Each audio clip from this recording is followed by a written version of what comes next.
Welcome to Learner's Planet Theory Session 4 of Carbon and its Compounds.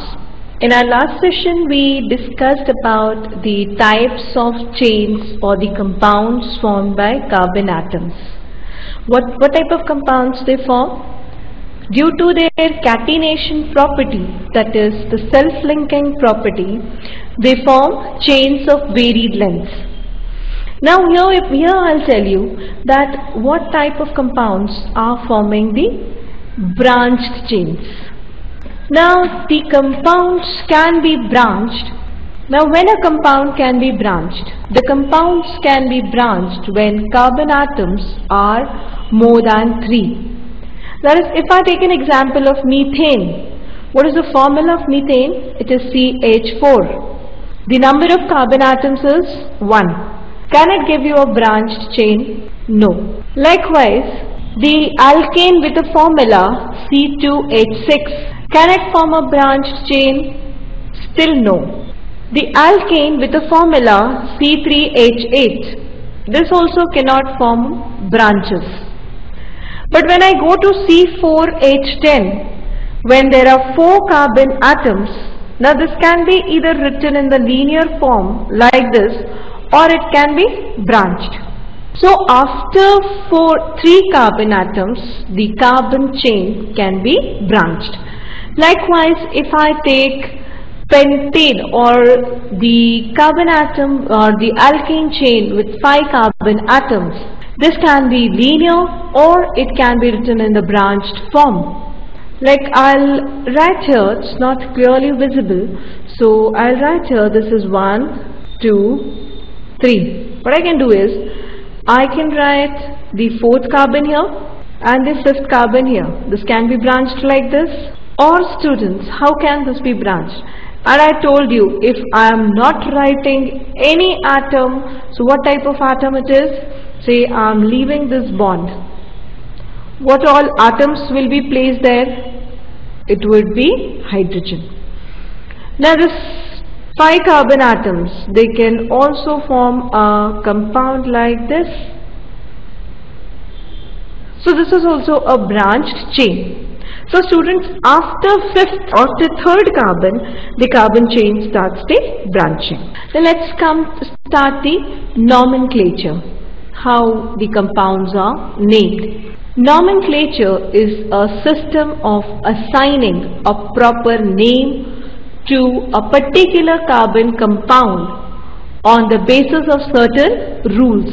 Say students, if you are not following rules, say this nomenclature, most of the carbon compounds have 2 types of names, the trivial names as well as the IUPAC names.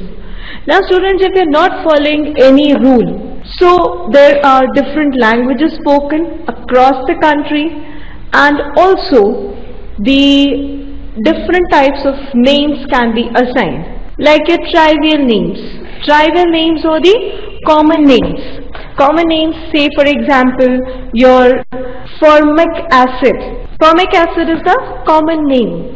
How this formic is derived from the word ant. It is a Greek word, formicus, ant.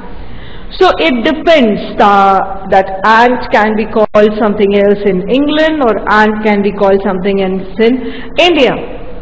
So there can be lots of names assigned to a single compound, right? So what was decided was that we will give some specific names which has got some formula, so that in every country, in every language or everything, that IUPAC name or that name is intact. Now let's see how it is named. See, I told you the trivial names are commonly used names of carbon compounds.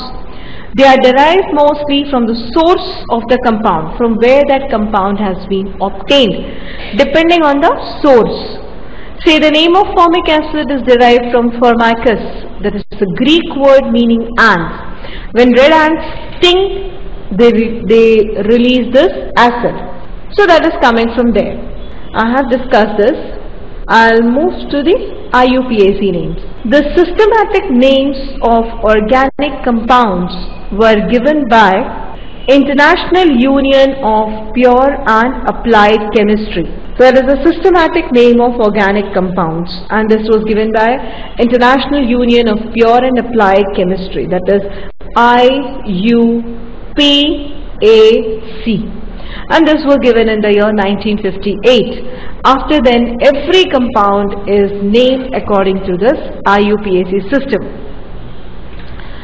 Like one of the common name is acetic acid, that is obtained from, that is its source is acetum meaning vinegar, as it is present in vinegar. So it was very essential to assign some specific name to the compound which has got some formula, and there are no controversies on the names.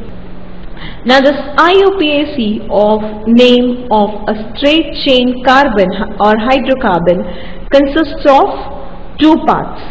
Now what are those two parts? Those two parts are the root word and the suffix.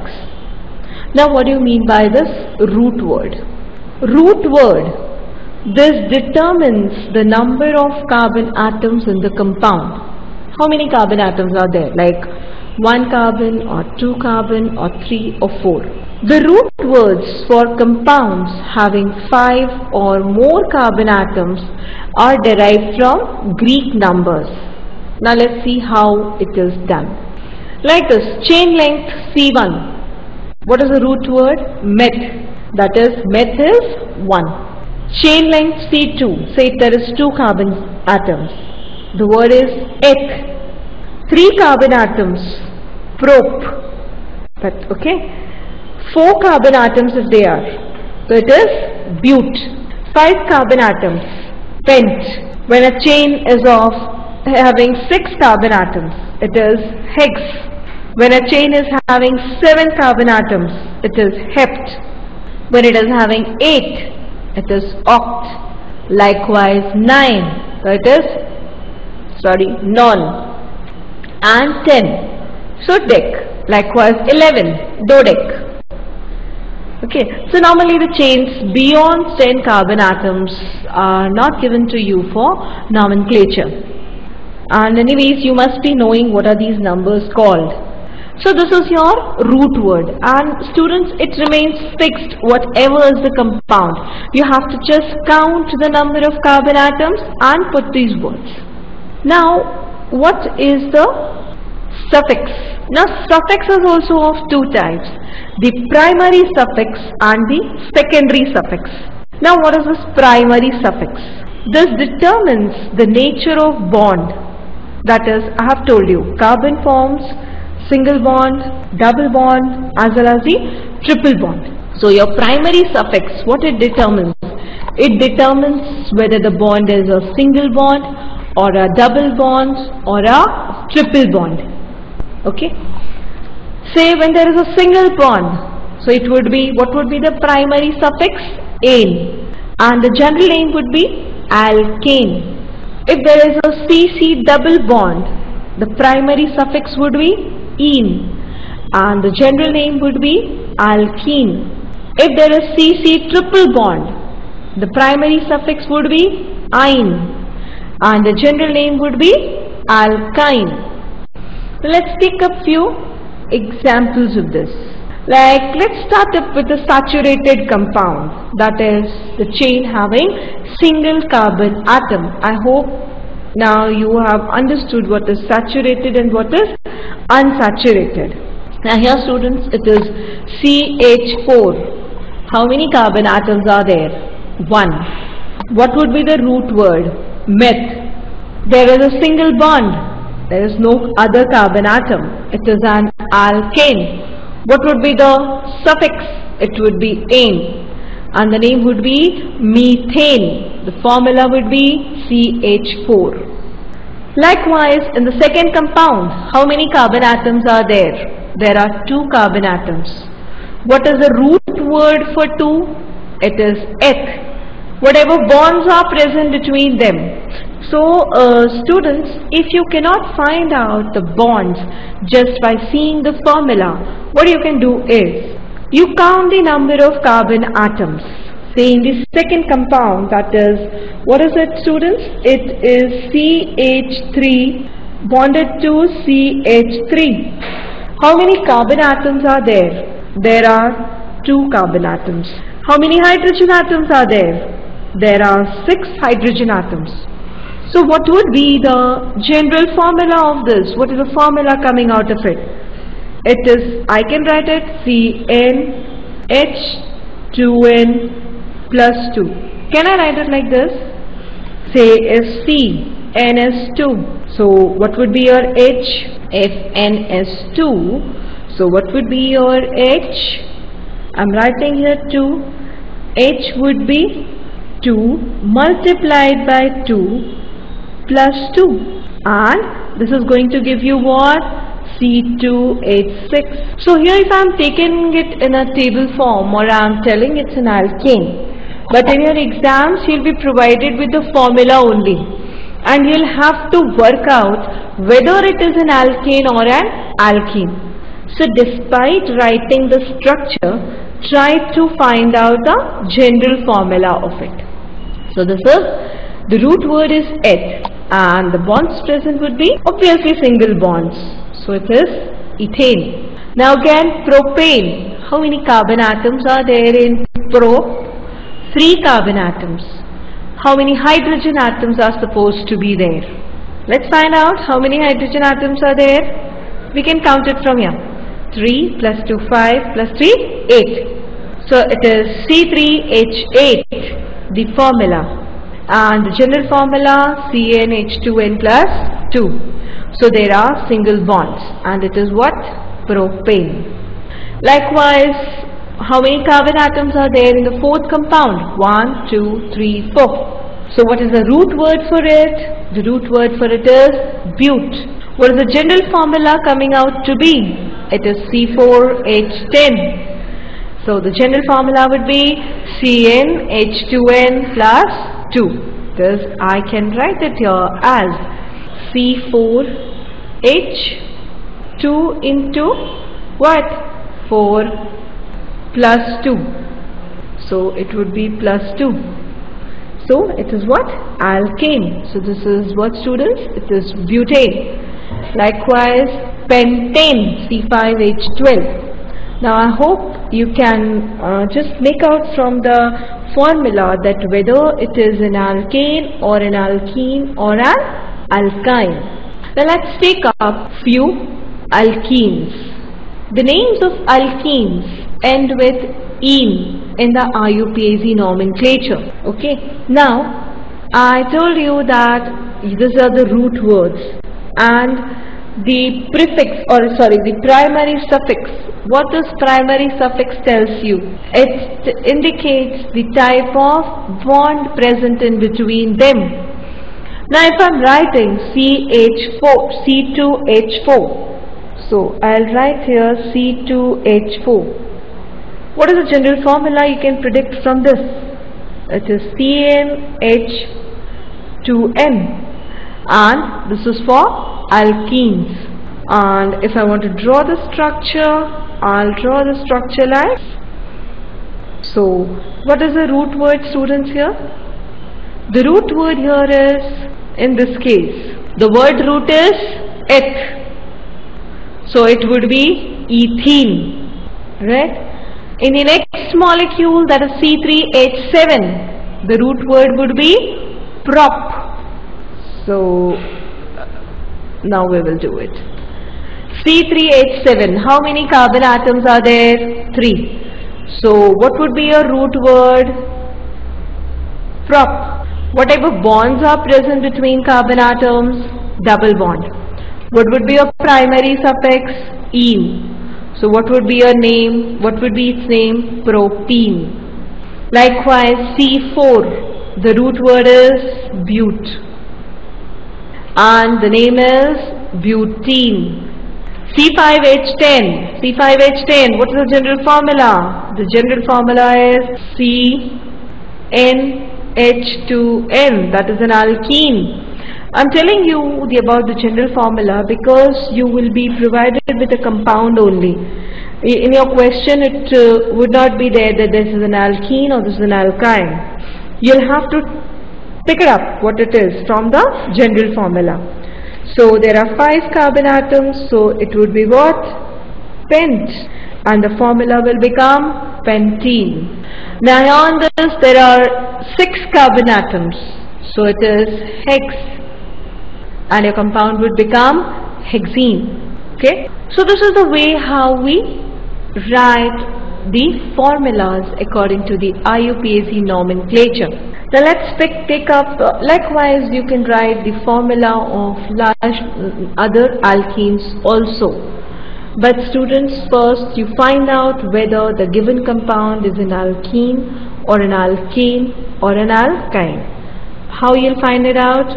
By the general formulas. Now let's take up the next one, that is, it is the names of alkynes end with yne in the IUPAC nomenclature. So here what is to be done is, we'll again write the root word followed by what? Followed by "-ine". Now in this case, how many carbon atoms are there in the first compound? Sorry, there are 2 carbon atoms. So what would be the root word? "eth". In the second carbon compound, there are 3 carbon atoms. So what would be the root word? It would be "prop". The number of carbon atoms in the third compound, it is 4, that is "but". In the fourth compound, how many carbon atoms are there? There are 5, so it would be "pent". And in the fifth one, there are 6, so it would be "hex". Now what is to be done? While writing the names, you just count the number of the carbon atoms. Now what will be your next step? To find out the type of bonds between them. So if you go on writing the structures, and there are more than say 10 carbon atoms, it would be tedious for you. Just find out the general formula of it. Say I am taking the example of your C6H10. Now what I can do is, I'll just split it. I can write C6H 6 into 2, right? If I am doing 6 into 2 plus 2, what I'll get? C6H14. That is, this would be an alkane. If I'm just doing C6H 6 into 2, what would be this? This would be C6H12. That is, it is an alkene. That is, this one is what? CnH2n. Or if I am doing CnH2n minus 2, so what it will become? C6H6 multiplied by 2 minus 2, and what it will become is C6H10. So what is it? It is an alkyne. So what type of bonds are present in this between the carbon atom? There are triple bonds. That is, between the 2 carbon atoms there is a triple bond. It's not that on all the 6 carbon atoms, between all the 6 carbon atoms there is a triple bond. Here, what type of bond would be present? It would be a double bond, and in alkene it is a single bond. Now I have got this, that say C3H4, it would be a propyne. Butene, BUT, C4H6, it is a butene. C5H8, it would be a pentyne. Likewise, your C6H12 is a hexane. So what you can do is write the root word by counting the number of carbon atoms. Then find out whether it is an alkane or alkyne. How? By writing the general formulas, and then put the primary suffix. Okay. Now let's move to the secondary suffix.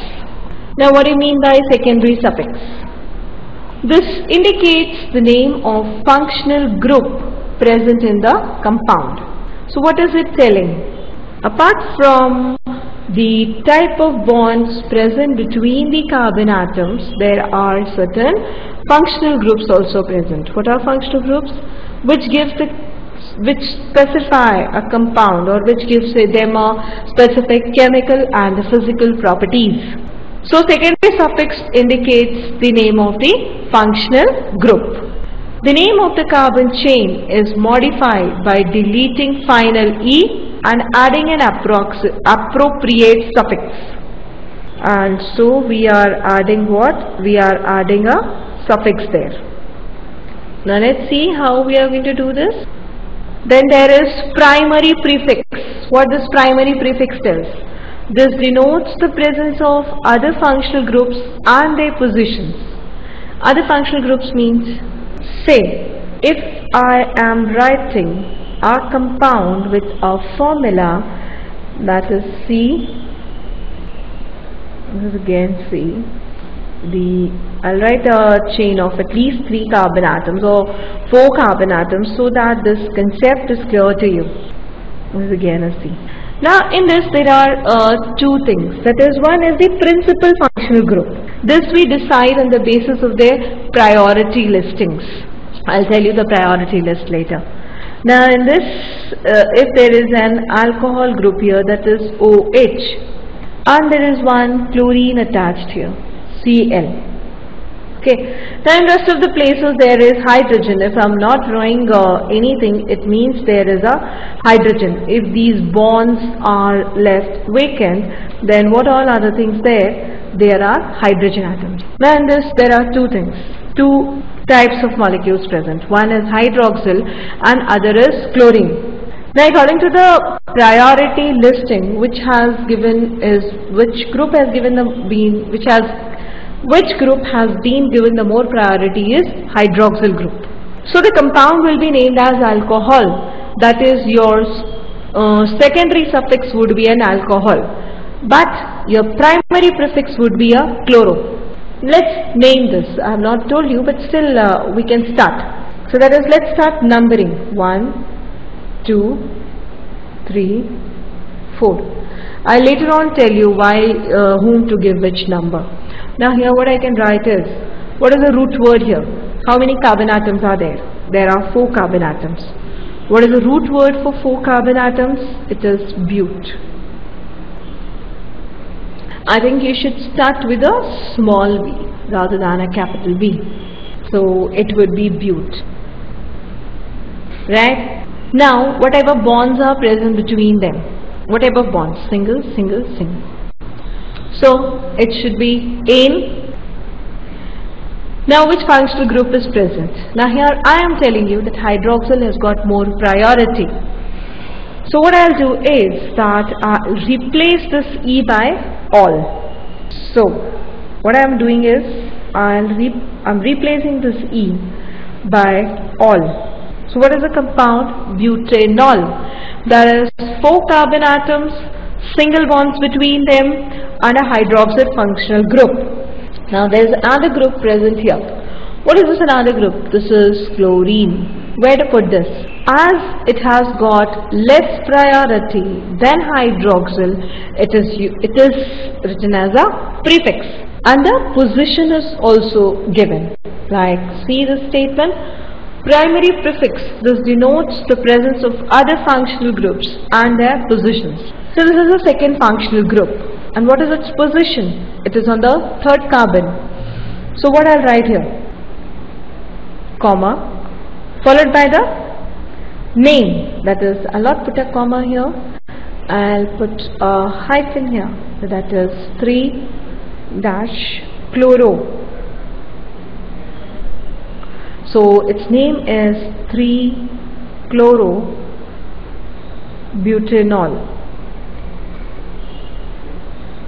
Okay. Now what are the things here? All.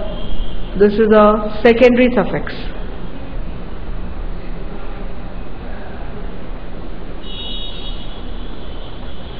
And this is the primary suffix.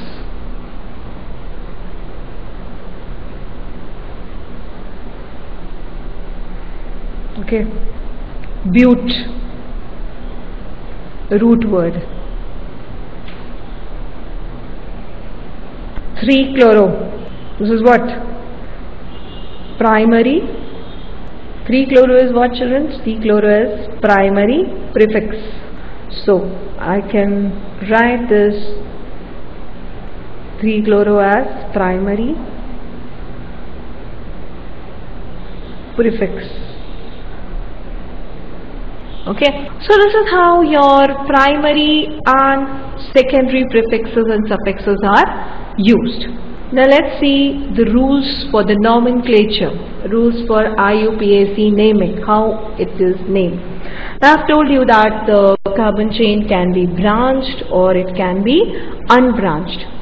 So it is, the first rule states that the unbranched alkanes are named according to the number of carbon atoms in each chain. This we have already discussed.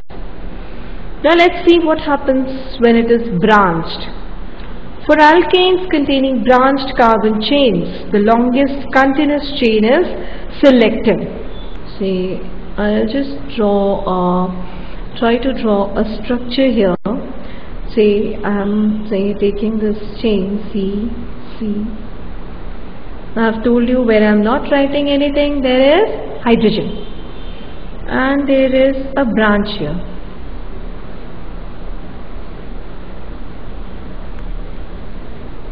Okay, now which chain we are going to take? We can take this continuous chain. How many carbon atoms are there? Let's count. This is 1, 2, 3, 4, 5, 6, 7. And if I can also count it from this side, that is 1, I'll write it in another color so that it's clear to you. So I'll lump from this side. 1, 2, 3, 4, 5, 6, 7, 8 and 9. So which is the longest continuous chain, students? This chain is the longest continuous chain, right? So what is your longest continuous chain here? How many carbon atoms are there in your longest continuous chain? There are 9 carbon atoms in your longest continuous chain. So when there are branchings, what you have to do is you have to select the longest continuous chain. Now what would be the root word? 9 atoms, 9 carbons, so it would be non. What type of bonds are present between carbon atoms? Single bonds, so it should be in. There is no functional group, so you can write non-in. But here, students, at the third carbon, there is a substituent present, which is out of the chain. How many carbon atoms are there with the substituent? There are 2 carbon atoms. At which carbon it is present? At the 5th carbon. What I can write here is, I can write it as a prefix, that is 5. What would be this is your root word plus suffix. What suffix? Primary. Then your primary prefix or your prefix. What is the prefix here? What is the substituent here? Ethyl. So substituents become your primary prefix. At which carbon it is present? 5th. So I will write it 5-ethyl. So what would be the complete name of this compound? It would be 5-ethyl, there is a dash in between, nonane. I hope you understood this. I'll take another example. We can take few more examples, but for this session I would like to conclude. Just go through the rules, just go through these 2 rules only and practice the structures. We'll discuss few more examples in our next session. So thank you, students, for listening patiently.